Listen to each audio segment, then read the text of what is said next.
For today's vlog nga mga mare, ito at samahan ninyo ako dahil may lakad ako ngayon. Ayan, maliligo muna ako saglit para naman mabango tayo bago tayo pumunta dun sa ating pupuntahan. Fast forward, ito at natapos na akong maligo. After maligo, ito at nagayak na rin ako, nag-lip tint na ako and nagkilay na rin. Syempre, ang pinaka-importante ang ating sunscreen dahil sobrang init. After nyan mare, ito nga at nakita ko ng anak ko na paalis na kaya sabi niya sasama daw siya. Nakahiga na siya mare, matutulog na dapat kaso nga lang nakita niya tayo. Fast forward, ito at nakasakay na nga kami ng jeep. Ayan, pinaubot ko na nga yung bayad namin sa aking anak. Tuwang-tuwa to pag nakakasama napapagastusan pa naman ako kapag lagi tong kasamang umaalis ako. Ayan, finally at nandito na nga kami sa aming pupuntahan. Ayan, dito pala ako pupunta sa aking dentist. Ngayon ang schedule ko mga mare. Gusto nyo magpa-brace or nagbabalak na kayo, ito highly recommended ko to sa inyo mga mare. Located lang to dito sa 13 Martires, Magno Building, front of St. Jude Church. Ayan, buti na lang hindi kami late. Sakto lang yung dating namin dahil konti pa lang naman yung tao. Fast forward ito at tapos na nga ma-adjust. Nakalabas na kami ng clinic. Kung ako lang mag-isa mga mare, nakauwi na ako after neto. Kaso nga lang may kasama tayong batang anak ata ng contractor. Matik yan mare, kailangan mo siyang i-date. Kaya ito ang napili niya. Dito daw kami kakain ngayon. Bago pala kami pumunta ng SM mare, bumili muna kami ng uniform saglit sa palengke. Ang bala ko nga lang mga mare ay uniform lang kaso may nagustuhan nga tong batang ere. Nagpabili rin siya ng isang ternong damit.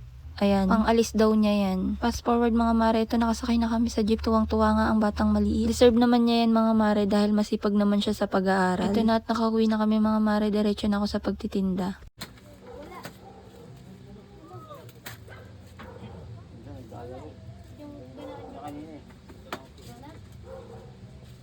Pabili nga po. Donut nga po. Tapos isang extreme nga po. Marami pa t-shirt dito loob.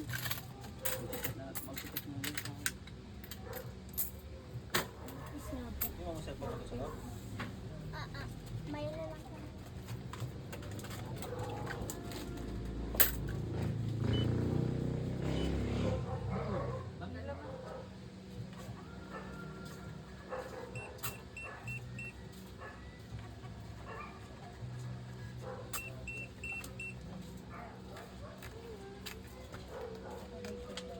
Magkano din po yung charge niya ng pa-cash in? 325 po.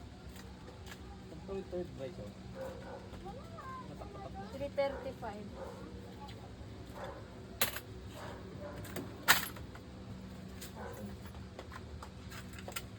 Magkano ko lang, be? 3. Wait lang ha. Saglit lang din.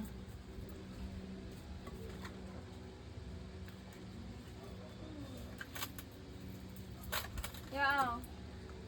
1, 2, 3, 4. Binawas ko yung kaskas. Number ba? 146. Pangalan mo ba?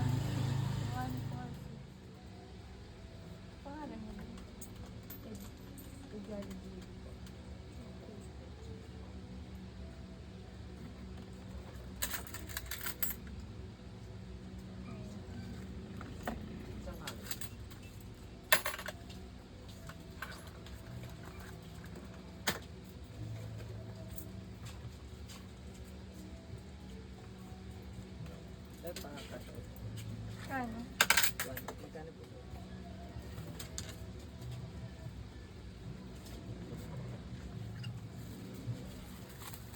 Ikaw na lang ba mag-set up?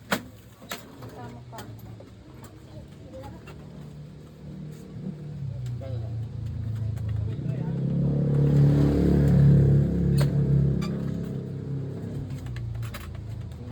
$60.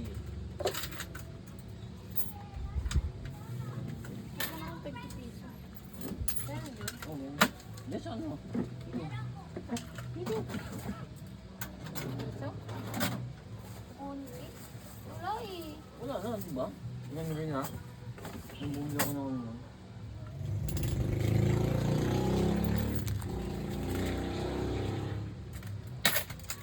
Ito po yung hotel.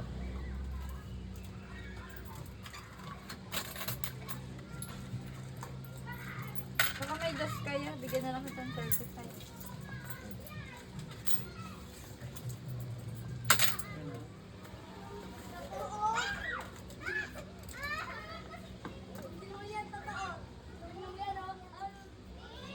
tinanggal ka dito siya. Hindi nakita ko